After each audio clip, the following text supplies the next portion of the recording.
Welcome back to another episode of Spank Ranch Garage. Last night I bought this rail buggy, Volkswagen powered. Never really had a Volkswagen before, but we'll figure it out. So it's in real rough condition. I got it dirt cheap. The motor's seized up, needs tires, brakes, tie rod's bent, the wiring's all screwed up, all kinds of problems. But I guess I'll go ahead and get her running because I'd like to rip this thing around a little bit this summer. We got a real beaut on our hands over here. Guess these things are built off the Volkswagen Beetle parts from, anywhere late 50s to 70s, I guess. So this particular engine's a 1.5 or a 1500 from like a 67 to 71 Beetle, something like that. I would assume the trans is similar. She's totally locked up. So the first order of operations here will be soaking these cylinders down and seeing if this engine's savable. Otherwise, it's fairly complete. Nice aluminum fuel tank. Headers are laying in the seats here. It's got the, whatever these are called, cutting brakes, whatever, pedals, steering wheel, some lights. It's still on like the torsion bar, Beetle, front and rear suspension. Super simple, super cheap. Let's see what happens. So I pulled this thing out of a silo in Amish country. No idea when the last time it ran was. You can look here and see the tie rod is very bent.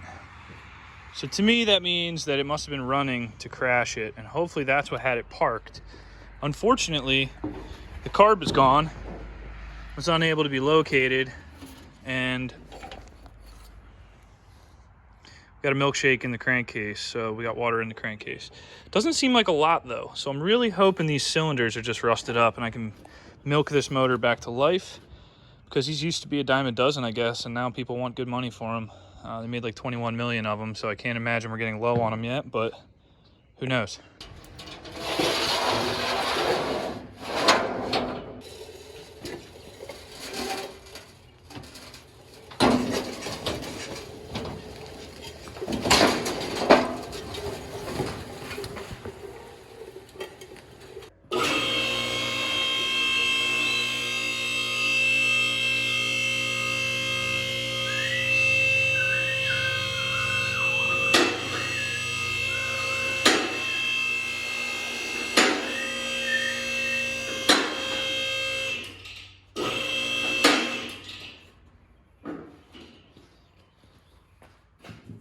Oh yeah.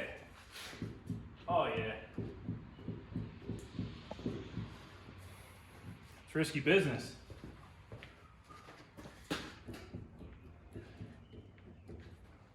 So I got a lot to learn about these Volkswagen 75-year-old suspension components, but I'm sure it can't be that hard to fix.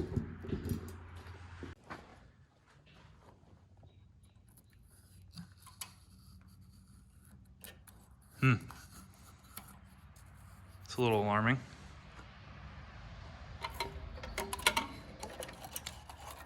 Oof. All right. This is the people's car, I guess. Whatever Hitler said. See what comes out of here. I don't have a feeling it's a good thing.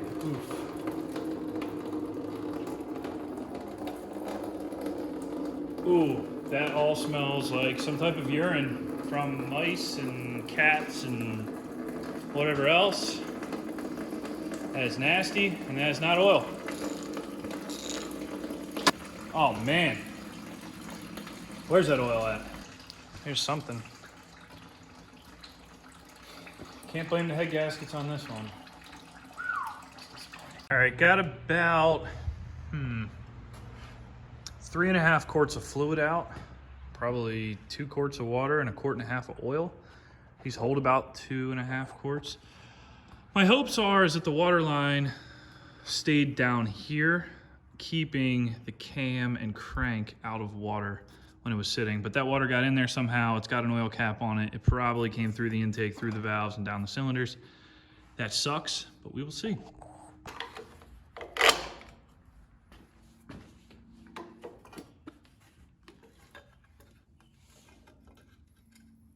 Oof cakes. So you can see the water level there. It's about halfway up the rocker cover. I'm gonna go ahead and wrap on these valves and see if they're locked up or not. That would be a good sign if they weren't.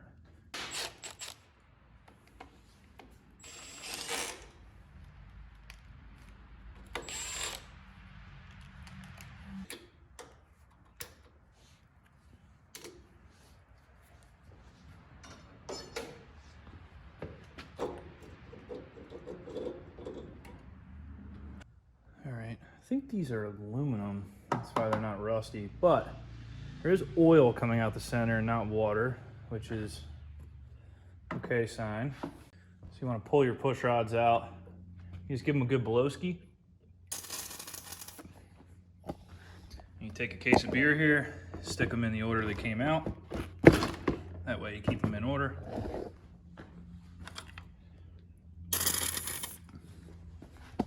Wrap on these with a mallet a little bit. All right, these two here are happy. This exhaust valve is not. That one seems to be very locked up. These are the plugs that came out of the passenger side. Focus. They're not horrible. I mean, they're not totally rotted, but they are, you can tell there was moisture in there. But what's encouraging is the driver's side looks great. I doubt those cylinders are locked up. And looking back at it, this tire was flat sitting in the silo and that one was pumped up. So I'm thinking the moisture that did make its way in here went this way. So these cylinders may be okay. This is definitely our problem side. Look at this, got some kind of chrome dress up pulley on here. That's pretty sick. It's a value add. This belt's shot anyway, I could just cut it, but I'd like to see how this comes off. I know there's a tool to hold this thing, but this is Spank Ranch Garage, so we don't have any of the right tools here. But when the motor's locked up, it does a good job of holding the alternator for you. So. Back on. Oh, that 2-part shiv. Huh. Look at that. Oh my God, with shims in it.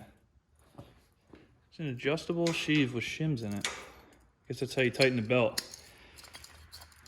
I feel like a total idiot because I can do a lot of tough things on fuel injected cars. I've never touched a 50, 60-year-old air-cooled Volkswagen before. So this is all new stuff to me. Ooh. That's disappointing though.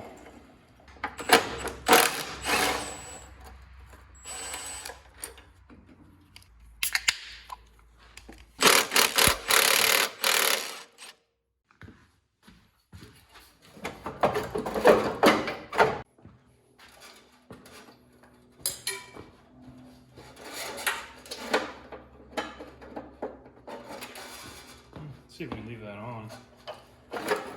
Oh yeah.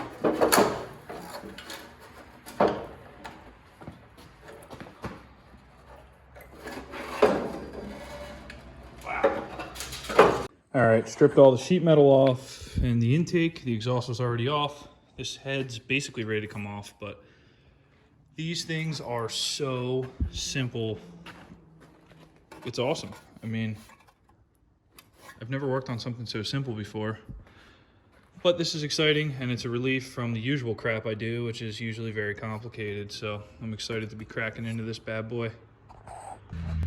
Got everything off around the cylinder head. It's really just sheet metal and intake, and the exhaust is already off. So I'm gonna go ahead and crack these bolts loose. Ideally, you want the nuts to come off the studs, but we'll see what happens. I don't really care either way. Had 2 studs come out. All the other ones stayed in, no problem. So give this some very gentle prying. I don't want to bust any cooling pins off, if possible. I see the point. Okay.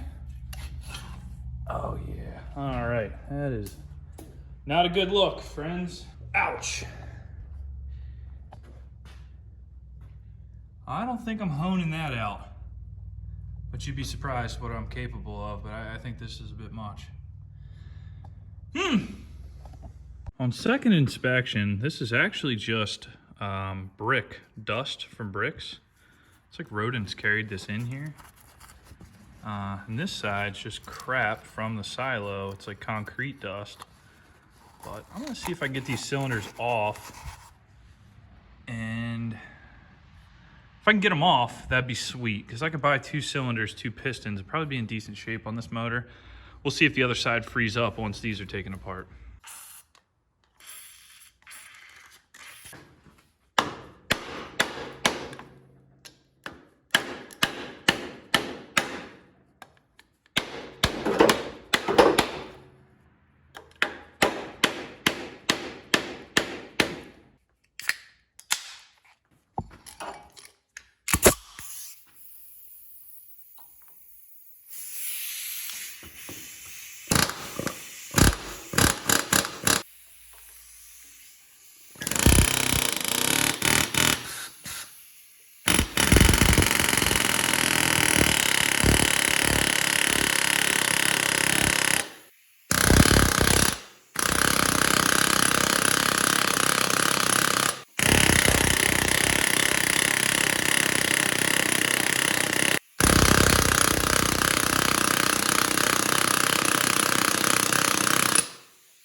This little piece of 3/8 aluminum round is sweet.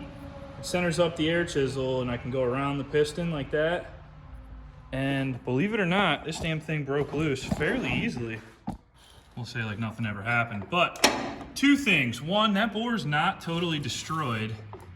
And 2, this means the other side of the motor is very free because I haven't touched or lubed anything over there. So I'm gonna pop these cylinders off and see what's going on. All right, I was able to get the cylinders off and the pistons are in decent shape. This is the rear cylinder here after cleanup. This is all pitting that is in the positive direction, if that makes sense. Meaning I don't see any actual scoring or material loss to the wall of the cylinder. This could be honed or bored off. Ideally it's bored off. I may just let it wear itself off. Because like I said, I got this thing stupid cheap and why not run it and get some use out of it and see what happens. And then if I need to, you know, rebuild the motor properly, but this may work. It's hard to believe that this engine was just seized up, you know, 30 minutes ago. These are original Volkswagen pistons. I see that it says focus. Anyway, it says 82.95. It's an 83 millimeter bore. I don't know if that's factory for a 1500 or not. I'll have to look up the specs and see. Anyway, rod bearings check out well. That feels good. The upper rod bearings are good. The wrist pins feel good. And the more inspiring thing is if you look in here, let's see how we can get you in there. We can see in there, you can see the camshaft down there. And you see that the lobes, let's see if we can zoom in on that. Come on, it's difficult. Look at that. That's the lifter you're looking at there, riding off the cam going to the opposing cylinders, and that thing is still pretty shiny. So I'm gonna say this lower end is saved and only these cylinders are bad. We'll get these fixed up and we'll try it out. I mean, if it burns oil, it burns oil. Lawnmower oil is $3 a quart, even in Joe Biden's America. So not worth tearing the other side apart. Not worth buying new cylinders, pistons, rings yet. Cost me nothing to hone it out, throw it back together. So I'm out of time for tonight, but before I leave, I'm gonna fill this crankcase with diesel and until it comes out the push rod holes on this side here. I just want to flood everything in some type of, you know, solvent oil. I'm also going to pour some down the driver's side spark plug holes just to make sure those rings are freed up. Break the keepers loose. There we go.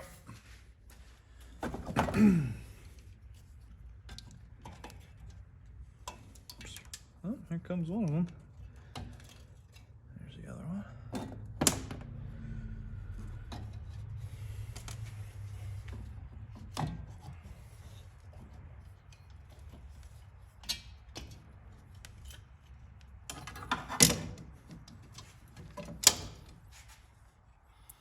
retainer. Looks pretty much like a normal car that I work on.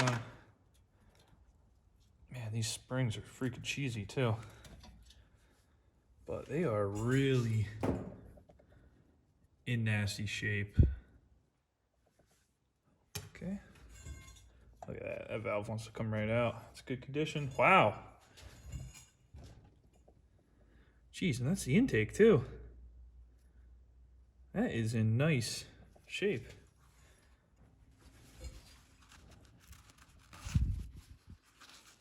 A lot of this is just crap buildup. This isn't actually as bad as it looks. Brand new. So I'll lap them back in, clean this up further. We'll be in good shape. They're already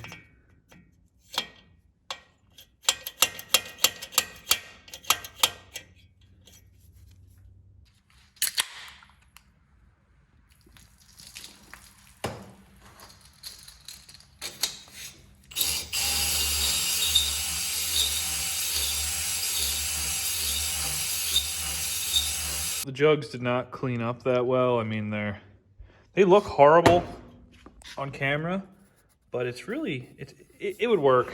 It would burn a ton of oil though. And I cleaned up the pistons, and I found that the oil control rings were just rotted beyond belief. So a bunch of those broke. So now I'm like, you know what? This thing needs brand new rings anyway. These cylinders are trash. I'm gonna have to actually spend some money on this. So I cracked open the big checkbook here. $142 delivered from jbug.com. There's some 1600 cylinders and pistons.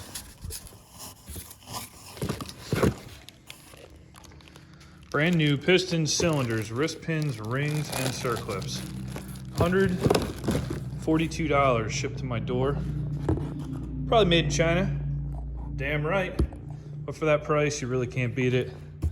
I didn't want to have to replace this many parts, but at the end of the day, this is going to be a better running unit with fresh cylinders and pistons. Cylinders look pretty good. Obviously way better than what I have. Though Chinese, I did make sure that this bore fits my cylinder head and also fits my block. I expected it to because that's a 1.5 and this 1.6, they use the same head bores and stuff, but pistons look okay. They definitely look massively cheap casting, but what do you want for, you know, dirt cheap like that? So they have a totally new designed oil ring here, which I appreciate.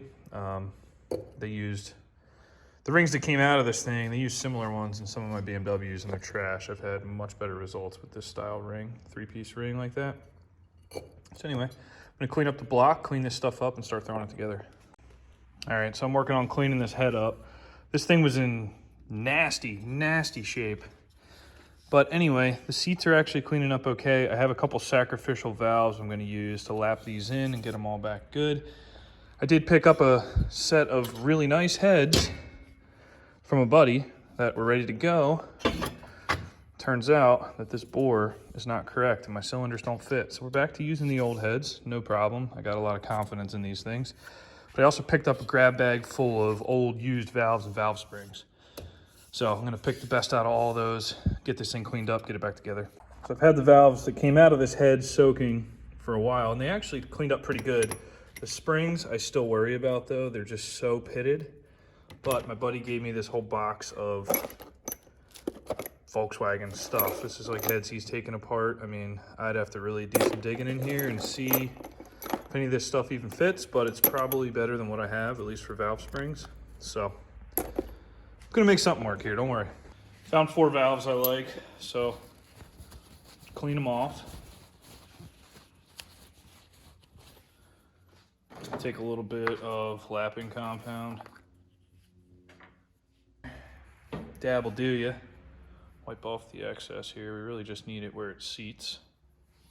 Great. Now there's plenty of oil in the valve guide still, so that's okay. And now I take a piece of hose and a drill and I just slide that over the back of the valve. That way I can turn and provide gentle pulling pressure, but nothing too crazy, right? So we're just gonna lap that in for a little while here.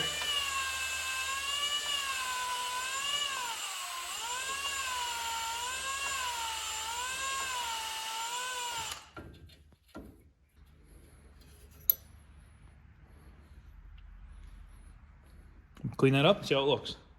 I've always just listened for a nice valve bounce when you jump it. See that?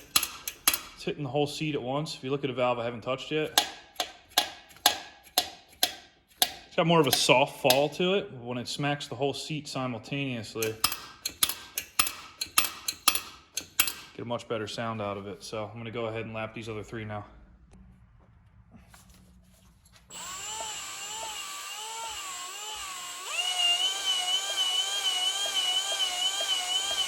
Final thing I want to do before putting the head together, getting the cylinders on, is mate the cylinder to the head.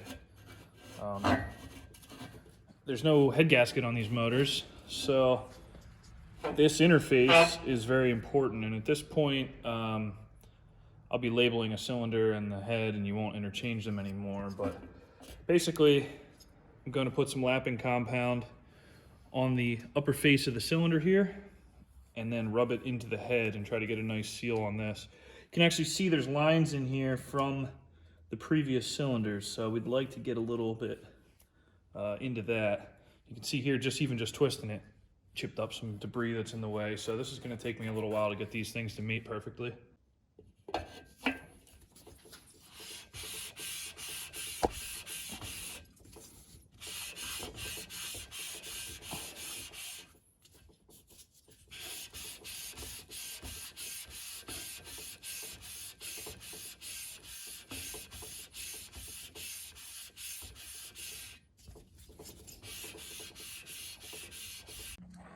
After one run here, you can see we're really making smooth aluminum down here, but it gets very light over here. A little heavier there, and then very, very light over here. So I actually do have highs and lows in here. I'm gonna go ahead and lap that up one more time, try to get that as flat as possible.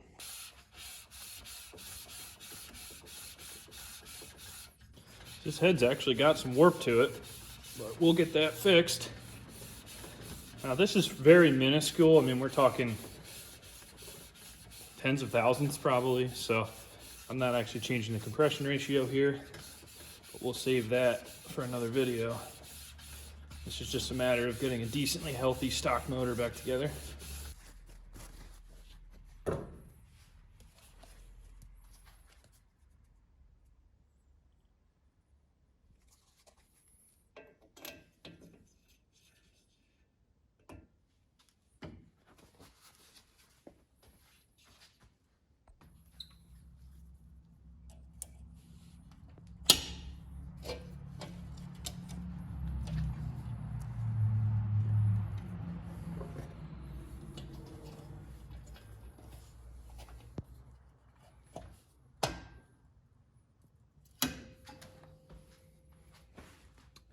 All right.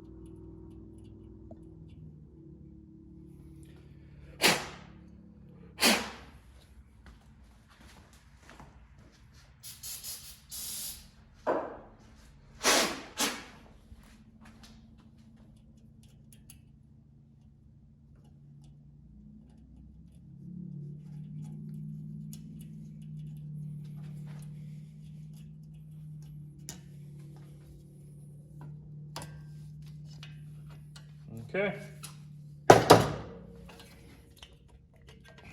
It's one valve down, 3 more to go. A couple of these studs are kind of rusty. The nuts didn't come off too well, so I want to run a die down them all. Oh. Now the head nuts thread right on, which they did not do before. A smidge thin layer of RTV on the case here, because I don't have any paper gaskets to put in there. And I don't know, if you didn't even use them, what would happen? Probably nothing, but I don't know. We'll see. Christen the new cylinders, new piston.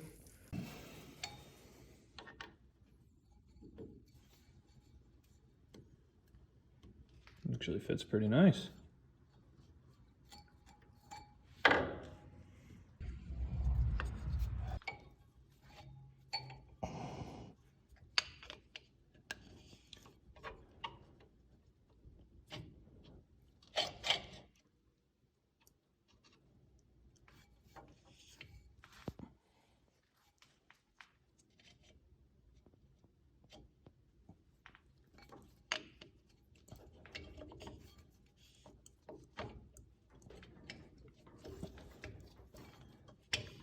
Nice.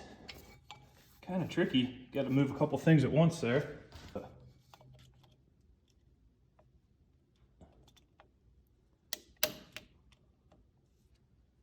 These are much more of a pain in the butt than the factory ones. Well, what do you get for 149 bucks? Looking snazzy. Really excited that I was able to save these heads. I mean, these things were in disgusting shape when I got them. They're still pretty nasty, but they're free.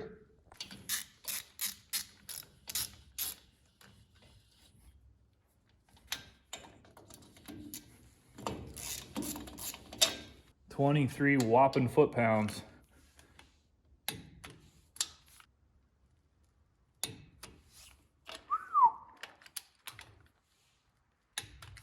Put some fresh push rod tube seals on here. Don't have enough to do the whole motor either, so you know, we're really just winging it here. Lube up the O-rings, stuff the spring in, and now you can work this thing together. Okay, so now you got this compressible tube. Compress it. Oops. There we go. And now I can start it in the block here, push it in, and let it spring into the head, like that. So these aren't any stronger than stock. If anything, they're definitely way weaker. I'll have to build something here because there's gonna be rocks and crap kicking up, assuming this thing ever runs, but that's how those work. That'll add some horsepower.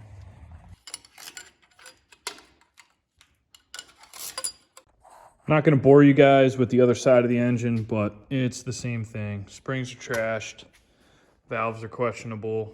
I'll put some better valves in, lap the head, new springs, clean everything up.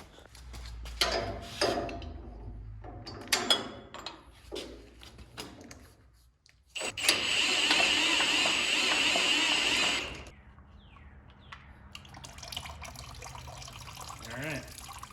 A lot more water in there again than I really wanted to see. So it looks a lot watery, more water than it is, but it's actually diesel. It did have some water in it initially though. But my point of this was just to kind of flush it. Fill it up, flush it. Studs.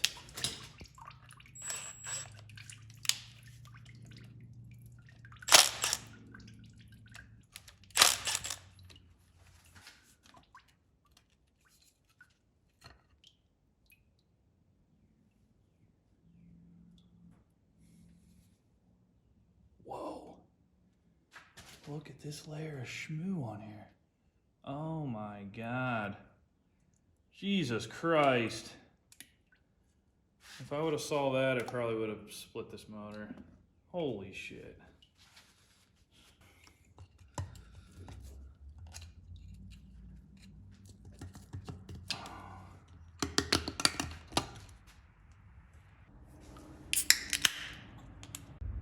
All right, so what I found at the case here was disgusting, but you get up in here and look at that casing up there. It's not too bad.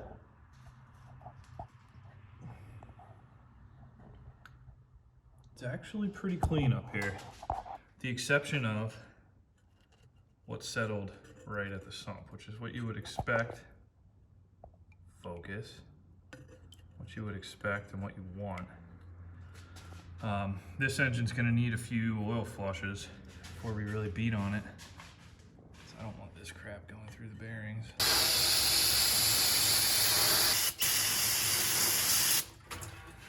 Almost got all the sludge out of this.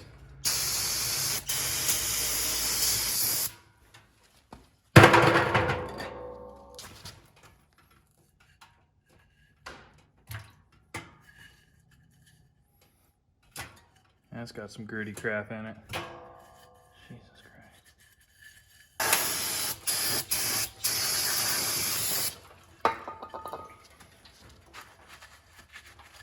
Really need a parts washer.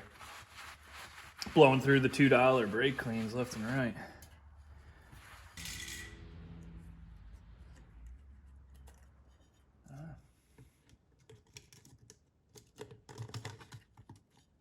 Still good. The gasket on this thing's still good.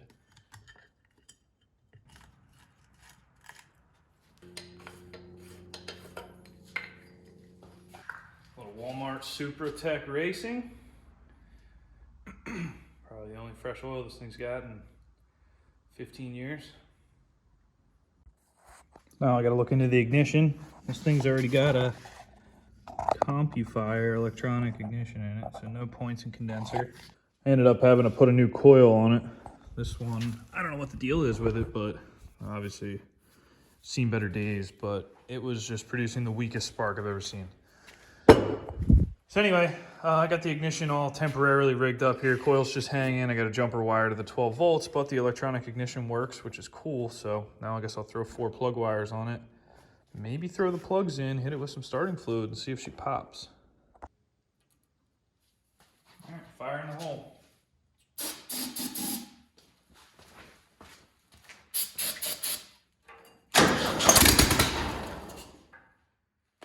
That's a great sign. It's a fantastic sign. She hit. It sounded like it hit on more than one cylinder, too.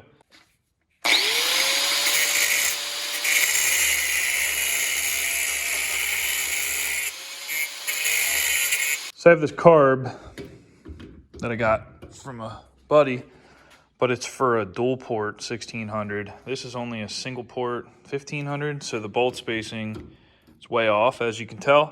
So they're symmetrical on center. So I just notched them open and center it up to the best of my ability. Throw a nut on, clamp it down.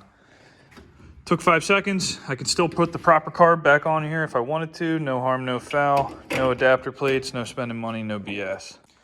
Carb's installed. Got the bowl full of fuel. Squirted a little fuel down the throat. Let's see what she does here.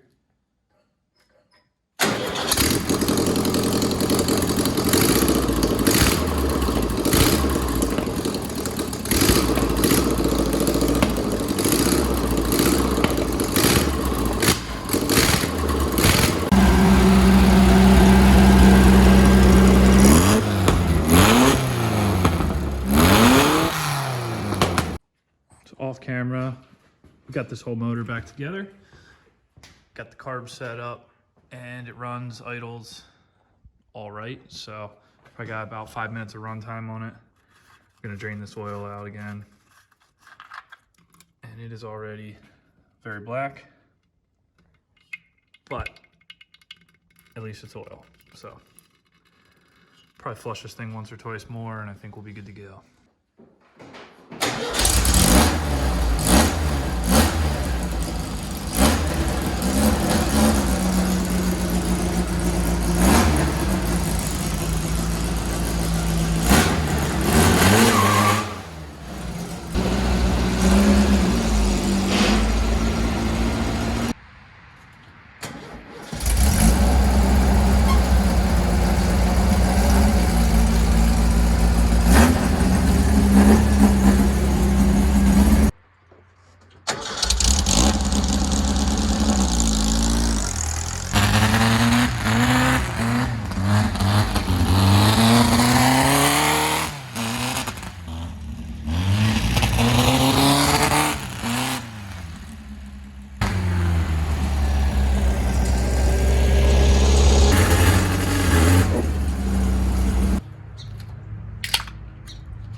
It just about wraps up this episode. If anyone's still watching, I know that was kind of long.